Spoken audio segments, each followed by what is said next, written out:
Broadcast is now starting. All attendees are in listen-only mode. Hey, good afternoon, everyone. My name is Melissa Herbst, and thank you for giving us an hour of your time today. We're eager to share some tools and solutions around better managing labor.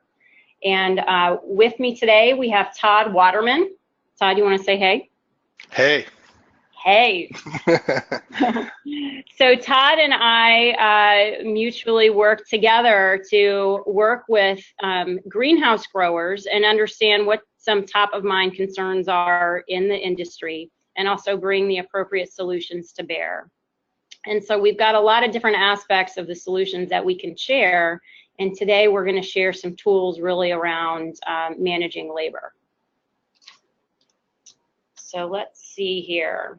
We have our pretty cabbage. And Todd, can you, thank you.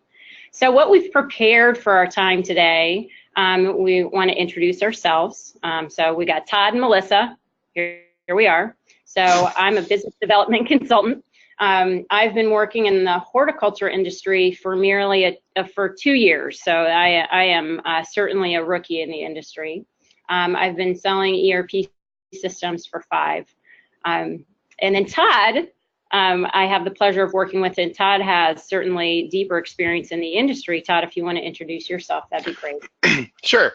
Todd Waterman, again. I actually worked for a liner producer in California for 15 years, so I did everything from IT manager to operations, so I was really the guru of the software we were using at the time, and in charge of all of our lean processes and how many times we touched the product, everything from that, and then shipping pretty much every aspect of it.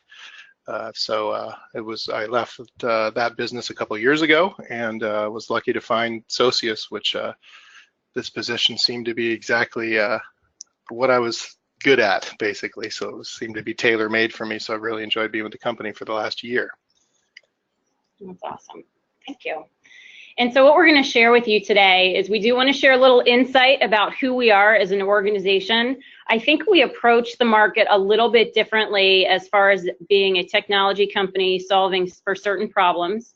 I also want to share a little bit of information about the platform. I think it's also a unique approach to the industry. And then we're going to jump in and show you some tools around solving some problems for your business. We're going to kind of do a refresher on some of the core components of the system. Really, in today's conversation, we're going to be focusing on production, a little review around how we handle production, and then jumping into the labor application.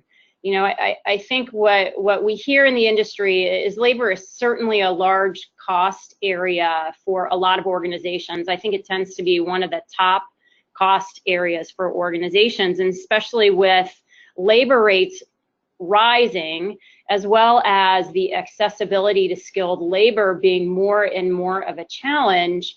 I think labor seems to be top of mind for people. Todd, would you agree? I would very much so. And tracking labor, you know, everybody wants to get to that point, but it's a matter of how do you do it, and is it feasible when you're at your busiest time? You know, it's easy to track labor or even locations or some of these things when you're slow, but everybody has to be able to do all these things when they're busy, where it counts the most, and that is a struggle. Yeah. So I think what we'll show you today are some tools that maybe make tracking labor a little more accessible and realistic, because I think a lot of people talk about it, but as Todd said, it's kind of hard to do in practice. So without further ado, I'm going to share a little bit about who we are, Socius, as an organization. So certainly when we look at what our mission is to work with clients to fuel your transformation and growth through innovative technology, specialized expertise, and strategic partnerships. So what's exciting about what we do is we work with organizations who are looking to transform. A lot of these organizations are planning for and preparing for growth and change. So usually there's a growth or an area of the business that they need to protect, and we bring in the expertise and the technology and the strategic partners to help them achieve that which is most important to them. If you can go to the next slide, that'd be great. So if we look at the main areas in our organization as associates, and go ahead and forward, go down, I think 4 more times. There we go, that works. We have practice groups around strategy and implementation, around collaboration and productivity. The collaboration and productivity tools really tend to focus around Microsoft Office 365 and all the productivity tools that Microsoft has to offer. We have a practice around SaaS, which is really deploying solutions in the cloud, infrastructure and cloud hosting, and business analytics. But the core of what our business has done over the past 30 years is really ERP implementations. And that might be a word that's not familiar to some people, but it's helping, Todd, if you'd advance to the next slide, helping people better managing the resources in their organization. And so we have done over 3,000 ERP and CRM implementations over our 30 years of experience. A lot of work that we do is in the Microsoft world, and we're going to show you one of those platforms today that is really focused on the horticulture industry. And in our organization, we have over 150 professionals. And what I really appreciate about working with our folks is they're not just technology people. We have people who are CPAs. We have people who come from industry, like Todd's case today. We have a focus on the horticulture practice, and Todd is leading that industry for us, that practice, he's managing the industry practice for us. We have other professionals who, for example, are APIC certified, which is a manufacturing certification. MBAs, and what I appreciate about these folks is they can bring their business acumen to the practice. So they know the technology, they've worked with other organizations, they have other areas of expertise that they can apply and help our clients grow in what they need to grow in. Todd, is there anything you'd want to add? No, it's basically a large group of very smart people.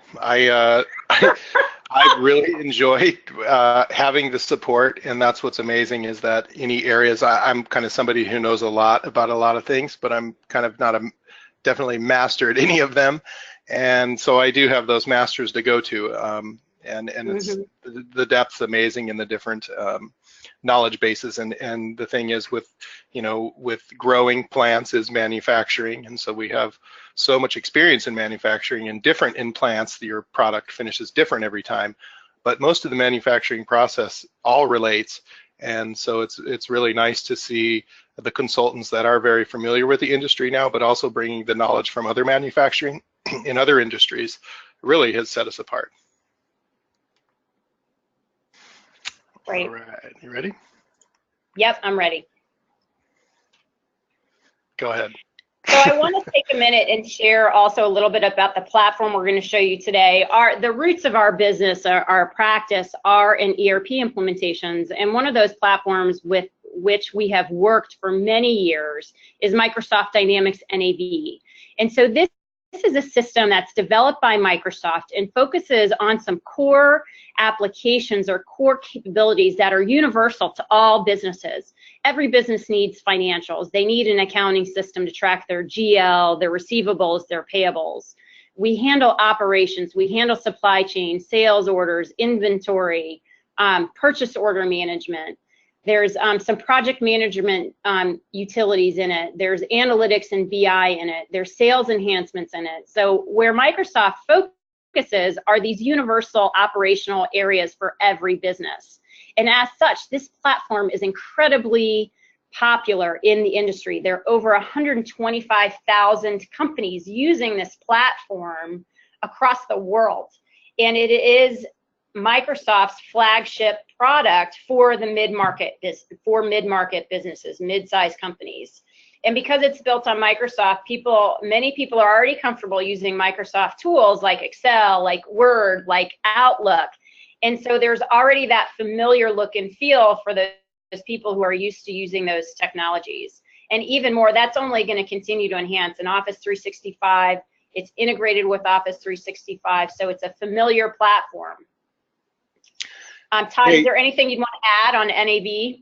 No, I just wanted to ask, I can't remember, what is the, for what they consider a small to medium-sized business, what's the revenue range there? Yeah, I would say from the small end, we see people generating $3 million a year annual in revenue. And then really where Microsoft would probably put the mid-market is up to 500 million in revenue. But we have clients using this application who are in the $1 billion in revenue range. So, while they kind of segmented in from that small to mid, I mean, that's a big range. We also have it's large a huge clients. range. I like to point that out because you're like, well, small to medium, what is that? Well, 500 million to Microsoft is medium. So huge range there. Yeah. There's a lot going on in there. And what's exciting for us, NAV is clearly broadly popular, but what has made it even more applicable is those 125,000 businesses are all different. And that's because there's this huge community of software developers who have developed enhancements for the platform for specific industries. And one of those enhancements is what we're going to show you today, AgraWhere.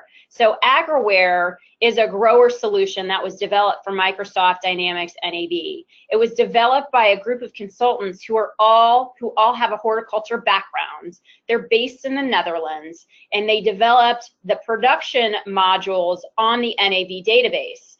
And so we came together for one specific account here 2.5 years ago, and that's how we got exposed to AgraWhere.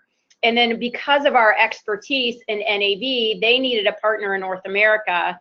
And because of our mutual success with one of our clients in Oberlin, Ohio, we created a partnership whereby we are delivering, implementing, supporting the solution in North America. Todd, is there anything else you want to add to that? No, I think that was great. Okay, cool. Thanks.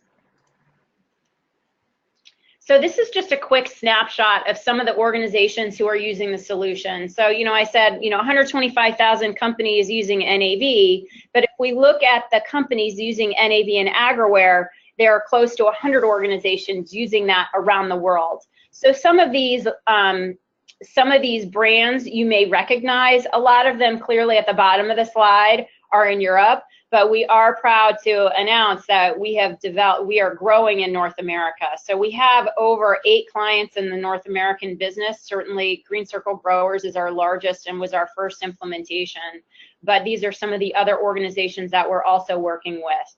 Olive Hill, Delray Plants, who was bought by Costa Farms, Pride's Corner, Premier Color Nursery. We've got a couple vegetable growers in Canada, Young's Plant Farm. So we're excited to be delivering this solution in North America.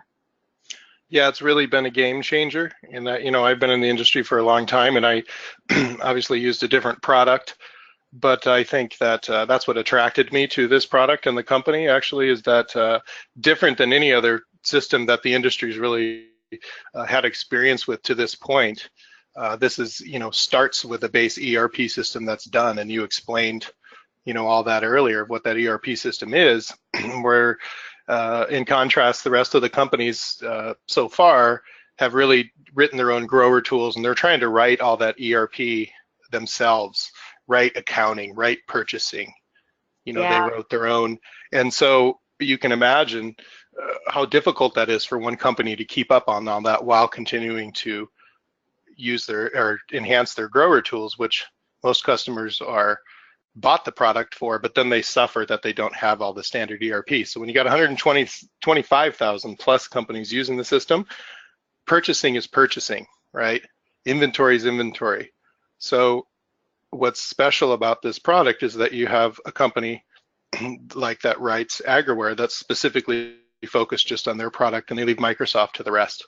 Mm-hmm. So you get all the advantages of everything that Microsoft and the billions of dollars they're spending for all that research and to further that product. So really it is a completely different animal than the industry has experienced thus far. And I really think that's helping us, really the ball is rolling quickly. We've had a great year, and I think 2018 is just going to be even bigger, but I really think there's I think this is the first system in a long time that's come that people are very excited about.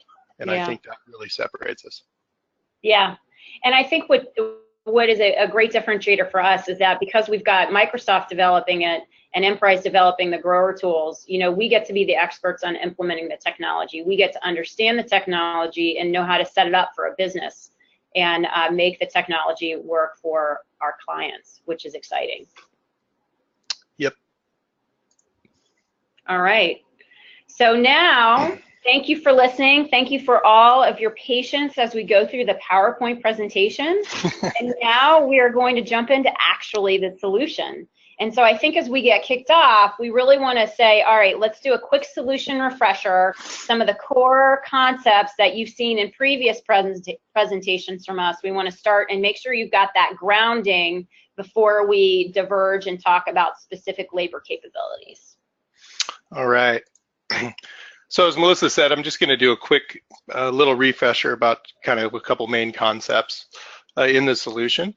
And, you know, one of those, the main one is the job concept, in that there is other webinars on our website that I've gone more in detail on some of these different topics. So feel free to check those out. And as always, you can contact us for any more information. But really the refresher I want to go through is this job concept. So when you choose to grow, let's say a batch of petunias or anything, each batch is a job. So if you're going to grow 500 petunias, that turns into one job, right?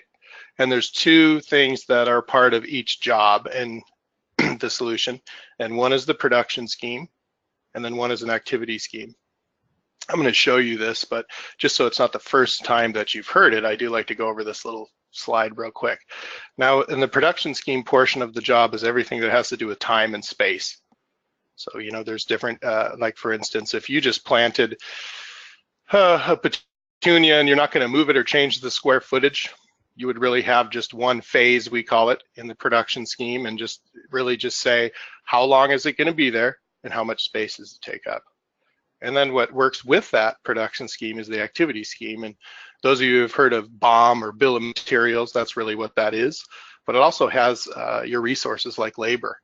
So the activity scheme contains everything from labor and materials, all your inputs, and all the activities, like if you're going to pinch it, you're going to spray it, you're going to water it, any of those activities that you do routinely and that are part of this growing cycle. As much as possible, you put that all in the activity scheme. So I will demonstrate what that looks like inside the system. But that is really a core concept of NAV, or not NAV, but actually AgraWhere. I mean, jobs is a NAV function, but they've taken it and kind of enhanced it for the horticulture industry. Okay, so now we are in the system, and just for those of you, I think there's some people on the call maybe that haven't even seen the system before, so that's another reason I like to do this quick refresher. But this is really your cockpit, so to speak. When you log into the system, this is basically my dashboard, and this is a role-tailored client, they call it, which means depending on what position you have with the company and what your role is, that's what you see when you logged in. So I'm not going to get into that and show you the differences, but you know, so if someone in accounting logs in, they're going to have a completely different toolbar and buttons, and all of this information that you see really relates to me and maybe not to accounting. So accounting would have a different role, as well as production or anything else.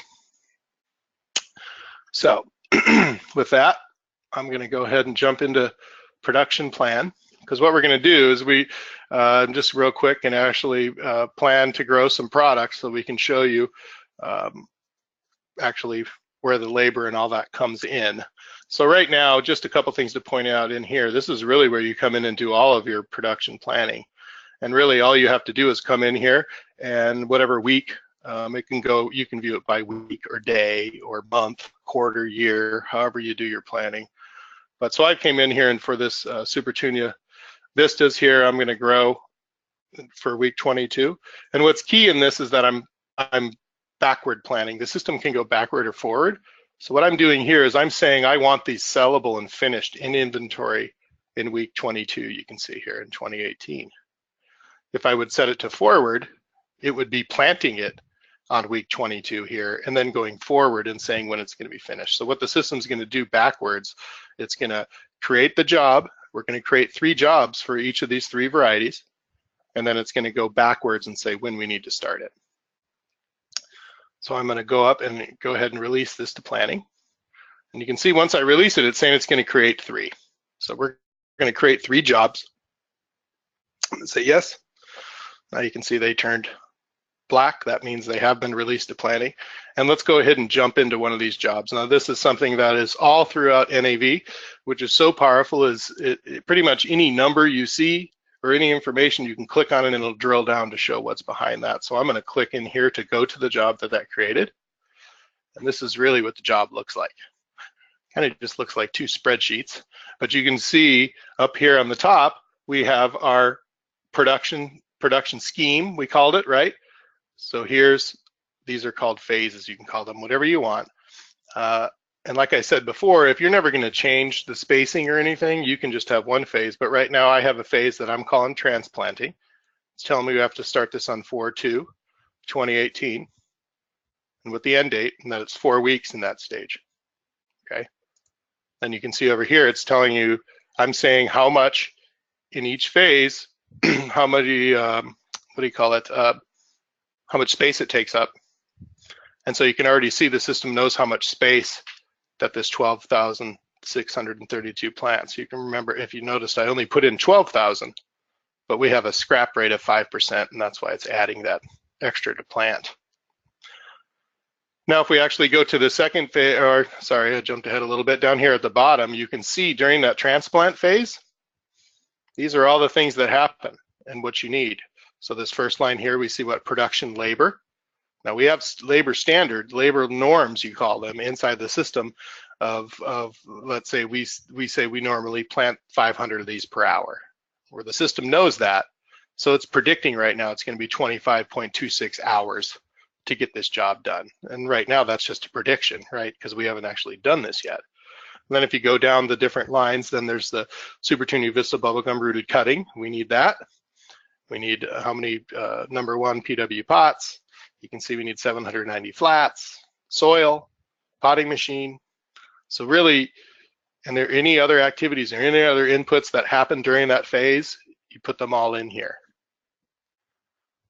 Now just to highlight the spacing phase, the only reason I have this phase is because we're going to space the product.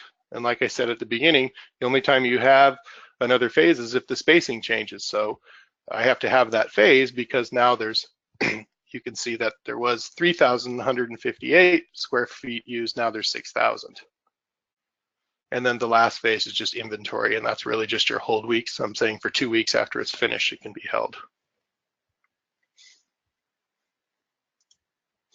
Okay, so that is quickly just kind of the job concept, and what's truly amazing about this system, and I have shown all this in other webinars, so feel free to go check that out.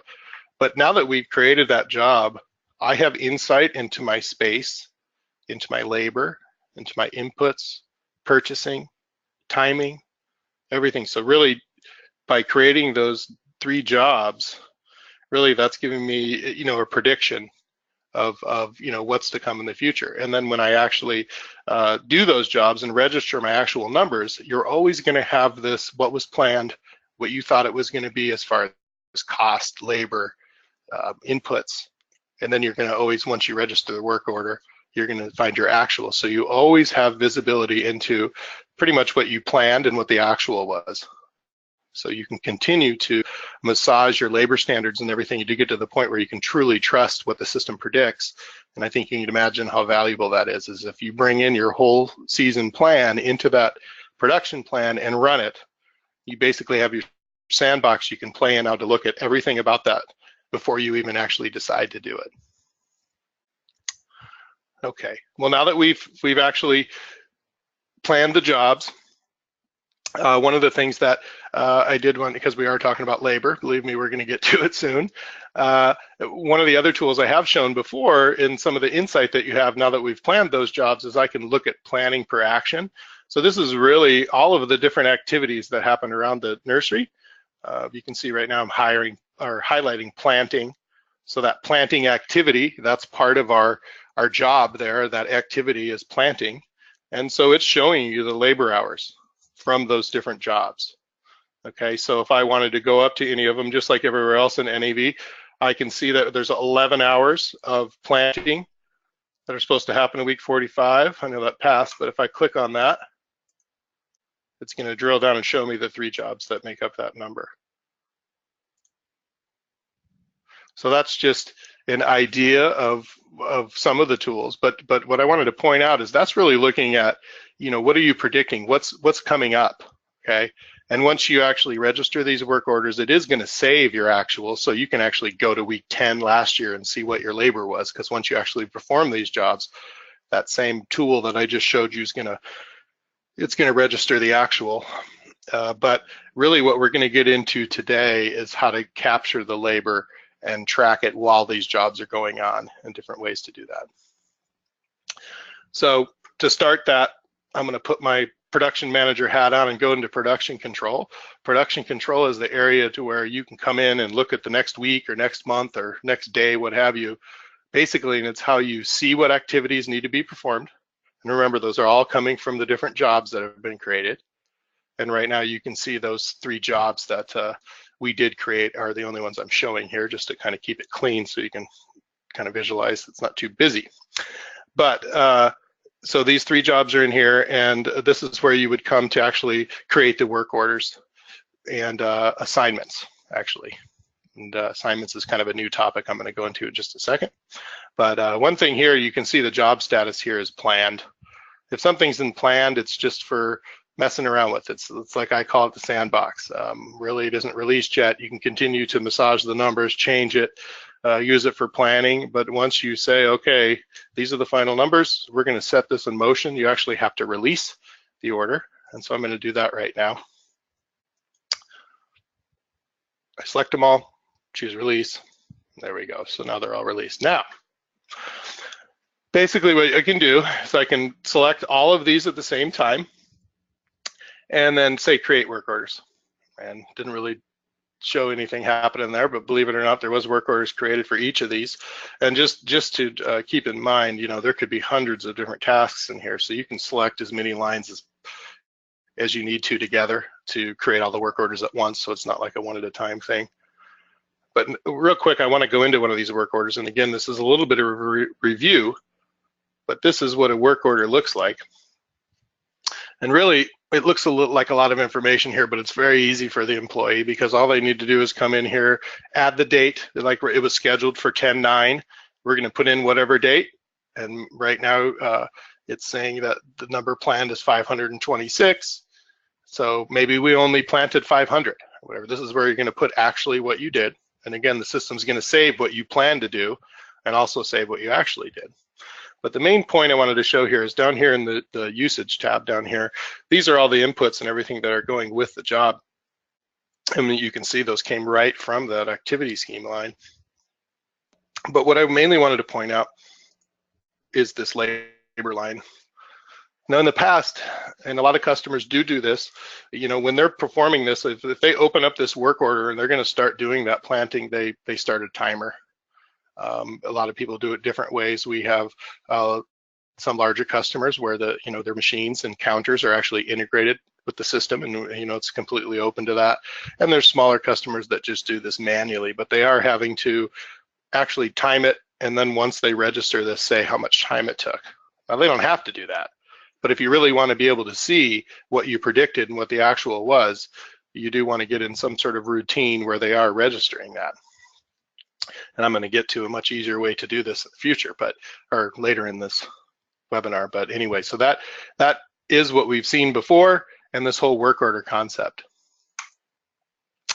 Now, real quick, what I'm going to go into now is kind of a next level of this, is there's a way to assign work orders to production managers or employees. So that adds a whole level of functionality and new things for us. For one, I'm going to actually, it's easier to just show this, is right now we know we have a work order for each one of these.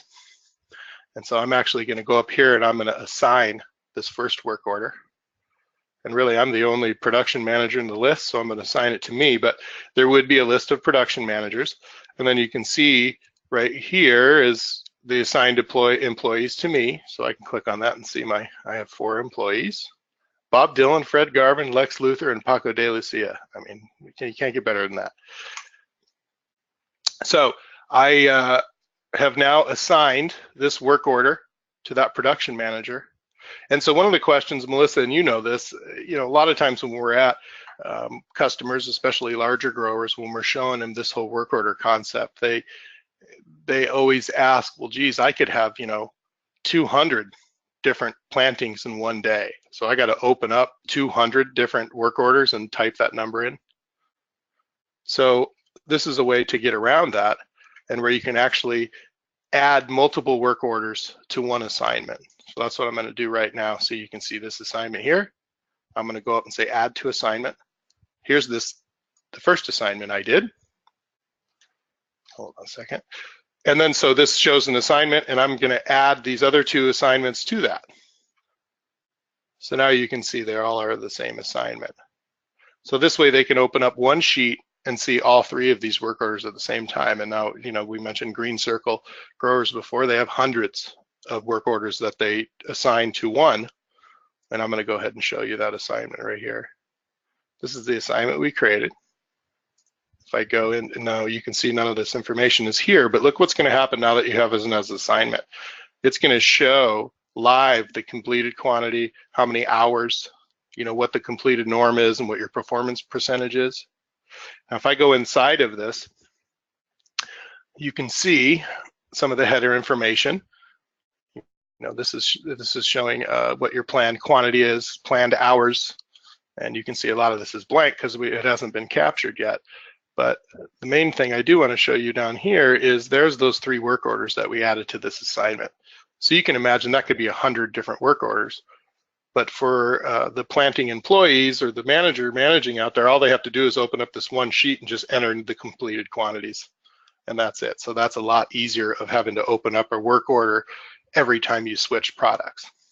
One thing just to keep in mind, if you are going to really capture your labor and have it really make sense, you don't want to assign a work order that maybe has a 1,200 per hour, as far as how many they do per hour compared to 500 per hour. That should be the same labor standards, or else really the labor will be off, because what I'm going to show you is, even though you're working on 3 different work orders, it's going to actually capture the labor and spread it out for you throughout those 3 jobs. So if you are using drastically different labor standards between products, you wouldn't really want to do this, but you can if you're not really tracking the labor, which you don't have to.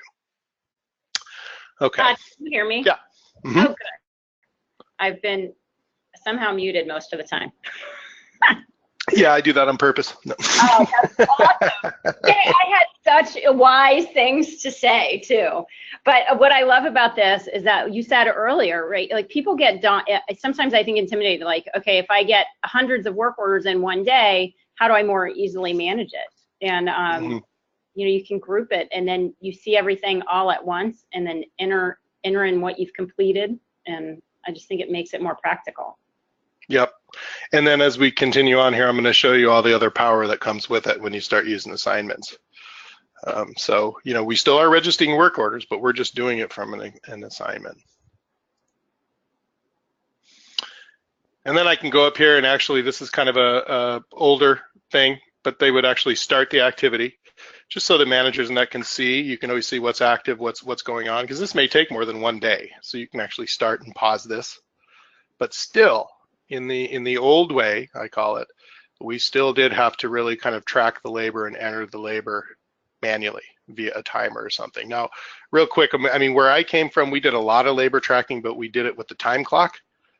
So that was a perfect example of that worked great when we were slow, but when you have 50 or 60 different employees on a planting line and each of them have to go to a time clock to switch what variety or whatever they're doing, it's very unmanageable. And also, so would they leave what they were doing and go punch a clock? Like they would leave first, work we started like that, and then it was so crazy. Then we had a big board full of all of their badges, and then the manager would go over and scan the badge and change them. But the problem with that is it wasn't live or anything. You had to export from the time clocks at the end of the day, then import it into the system to be able to look at it. And then that just goes into broad work type, not necessarily even tracking it to the cost of producing that actual product, or it does. We were tracking it by genus, but so the information was great, but my point I stress is it was very difficult to get. And Yeah. then when you're in season where you have triple the amount of people planting, it would just go out the window. And we only tracked certain areas because we would want to track every employee if we could. Yeah. But it isn't feasible to have people, we added up, if it takes 5 minutes to go to the clock and back, and the Yeah. amount of employees we have, I think it was about $30,000 in a year. Wow. So it adds up of just wasted time. So anyway. For sure. So that's where the new labor application comes in. So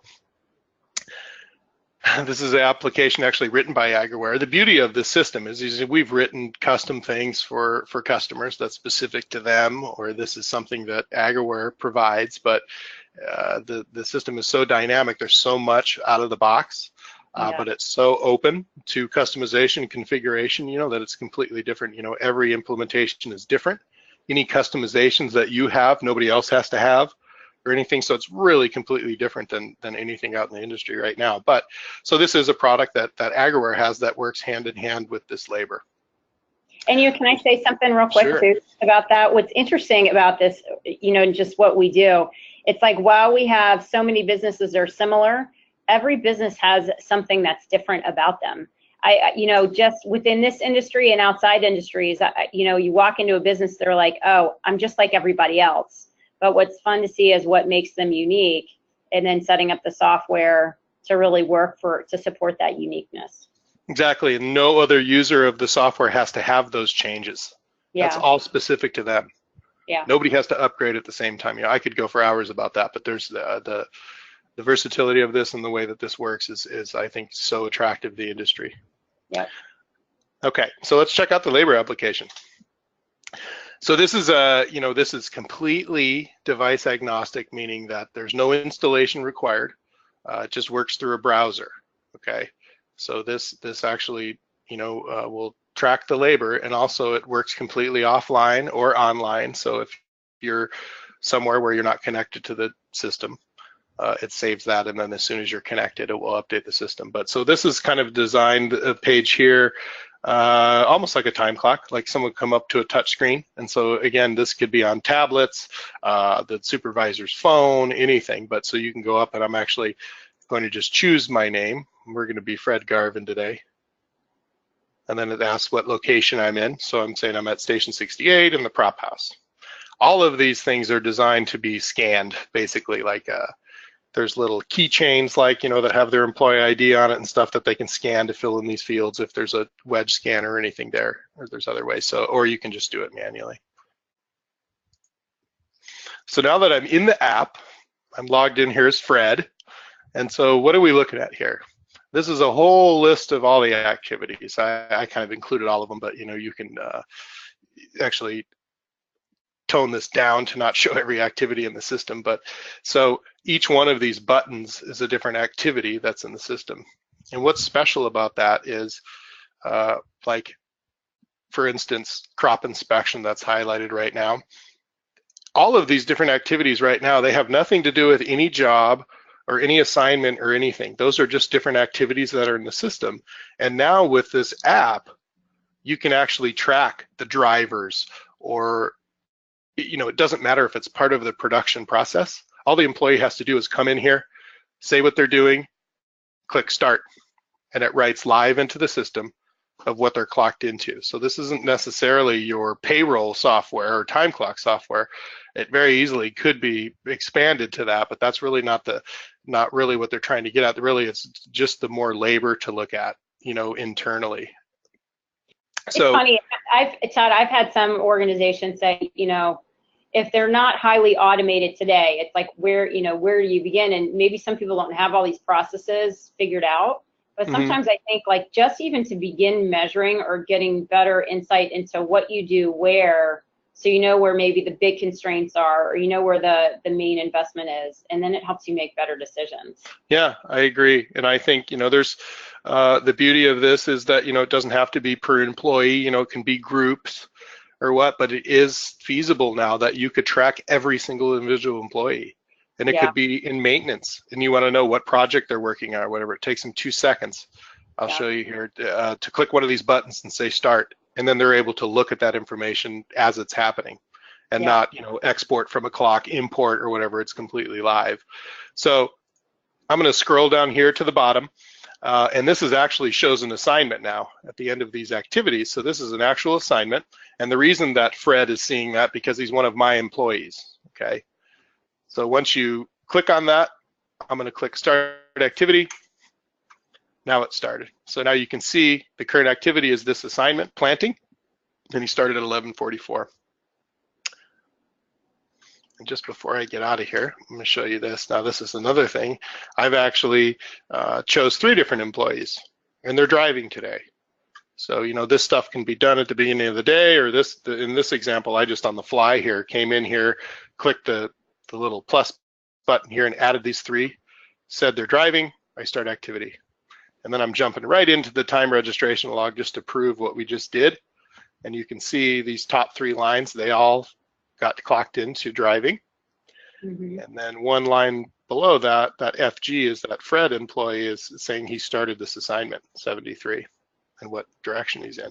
So that to me was just huge because of the fact in you know, my past, it was always kind of a export import thing where just by clicking that button and that means he can be at, you know, a store location delivering or anywhere, you know, and have this app, and there's no installation or anything on the phone or anything. All he has to do is go to the site. And so the beauty of this is it doesn't just mean employees at your location or on site. This is anybody everywhere, right? So that is the log where it goes to. Now we'll come to, now this is, pretend it's kind of the end of the day, and this is a timesheet just for that employee Fred that was working that assignment. And let's look at some of the information here. Starting right here, I'm just going to go line by line. It's kind of funny that says not productive. So between 8 and 10 for 2 hours, he was not productive. That's kind of stark label. Man, yeah. I'm not productive. So I did. It's like you're terrible. Anyway, that's just what I called it. But what that means is he's got 2 hours here and then another hour and 30 minutes non-productive. That means he was not clocked into any sort of activity. He wasn't doing anything, any kind of assignment.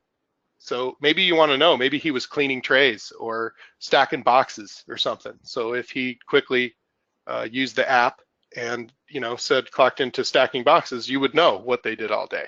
Yeah. Right. I know I mean, I have customers that even want the, like I said, the maintenance or the cleaning crew to know, you know, right now we're cleaning the greenhouse, right now we're doing this, so they can see how much time are they spending on what tasks. And again, the beauty is you can look at this live throughout the day. But the most important one is the very bottom one. You can see that's an assignment. And it was 5 hours and 15 minutes. And then it shows what position, where he was at. And then this is the most important is look at, now we have our 3 jobs. And I'm going to click that and drill down into it. And so that 5 hours and whatever it was is spread throughout these jobs. So nobody had to go into the work order and manually time and then say, you know, how many hours that they worked on these 3 jobs. The app knows, and the app writes directly to the system. And what it did is it's really based on quantity. So you can see by the larger quantities got a higher percentage of the labor, but and there's different choices there. I chose to do it based on quantity. But so it took that 5 hours and it split them through these jobs, all 3 of them. Now just imagine if you had 100 jobs, it's going to do the same thing. One other thing I wanted to mention too, which is fascinating, is that when you're in the app, and let's say you choose watering, and there is no watering activity on any of the jobs on the floor, well, the system knows what's located in the area where you are. So if you're going to water a whole house, it can actually capture that, how much time you've been watering, and it knows what jobs are in those locations. And if you choose to, it will spread those hours throughout those jobs. So there's a lot of different activities that maybe aren't consistent enough, or maybe that you won't build in the scheme that always happens 8 days after, like a pinch or a drench or something. But you can actually track all of the different ancillary processes that are going on the outside, and also, but it will add those hours spread out through the jobs that are located there. That's pretty cool. Okay. So just a little bit about organizing the labor, or more so big concern by most customers is, this is a lot of fancy stuff. It does great things, but how are my end users going to use it? How do people know what they need to do? How do they know what they need to do, and how it can be as straightforward and as simple as possible, right? Yeah. So this is one example of that. This is really a role center that's for assignments.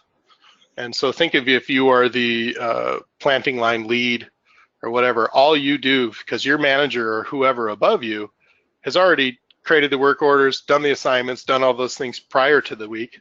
So they come in Monday morning or something, all they do is open up this screen on the line and look, they have 5 buttons. What's pending, what's active, and all they do is click in there and see what assignments, open them, and start working, right? And they can even see their employees here. To the right over here, it's going to show any active assignments and what's going on, what the planned hours are, and it says completed assignment lines over to the right. That's telling me there's 3 different work orders in there, and I have 0 of them complete thus far. And 1 activity is paused. And this is really something simple but extremely powerful. And I have touched on this in other webinars, but with NAV has a notification system built in.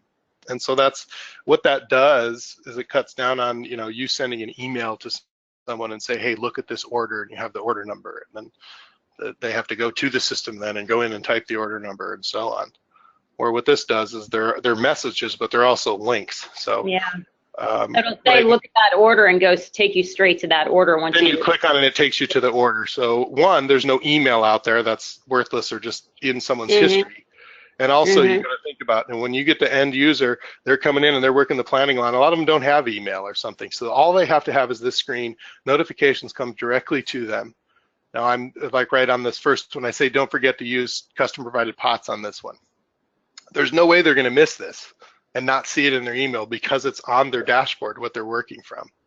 And if he or she clicks on that, it will take them to the assignment that I have the note for. And then another example below, I'm just saying, great job, your hours look great. But anyway, so really your end user can live just in this screen and they have access to everything. If you wanted to customize it a little bit, maybe add more, here's another queue that gives a little bit higher level that sees all assignments rather than just the assignments assigned to this person. And this is actually called the registration dashboard, actually what we're looking at. And then you have access to the daily timesheets at any time. I can click on that. This is actually what's going into the system from the app of different activities and things going on. And you can, this looks a little busy, but it's basically just a spreadsheet. But you can see the date and the amount of time and duration spent on different activities or different assignments. Think of how many reports you can do just on this one bit of information. Because if I want to focus on checking or what else do we got? Checking, break. You can see everything that everybody's doing. And so with that, there is some canned reports as far as things that are already in the system. In a future webinar, we're going to go over reporting, and I'll show you how simple Power BI connected directly to the system. You can create a lot of visual and a lot of more interesting reports, but there is several in here, as this is just our overview per resource. And yeah, that's pretty much kind of in a nutshell, roundabout tour of the labor. Yeah. One of the things that I did want to mention is that right now that app is in its infancy. It's pretty brand new in the last 6 months or so. So right now it is only labor. There is companies actually in Europe looking at the system just as a labor tracking system to start with. But what they're working on right now that'll come out the first quarter of 18, I believe, is that you will be able to register the actual planted number. Right now we're working on an assignment and doing the labor part with the app. They're bringing that together. So from the app, you'll also be able to start and stop your time and also enter the amount planted and things like that. So it's not a 2-step process. And are there some clients just pursuing this standalone as labor tracking, did you say? Yeah. Mm-hmm. Yeah. Huh. Okay. Especially if they use NAV, for something else, this can, it is part of AgraWhere. But, yeah. Really that's the beauty of these systems is you kind of pay per seat and you pay for what you implement. So really it's, it's not that it's too big for any company or too expensive. You know, it really just depends on how many users you have and stuff like that. Yeah. Yeah, and we've seen smaller growers and obviously larger growers using it. Yeah, we have like customers with 3 users and some with hundreds. So. Mm-hmm.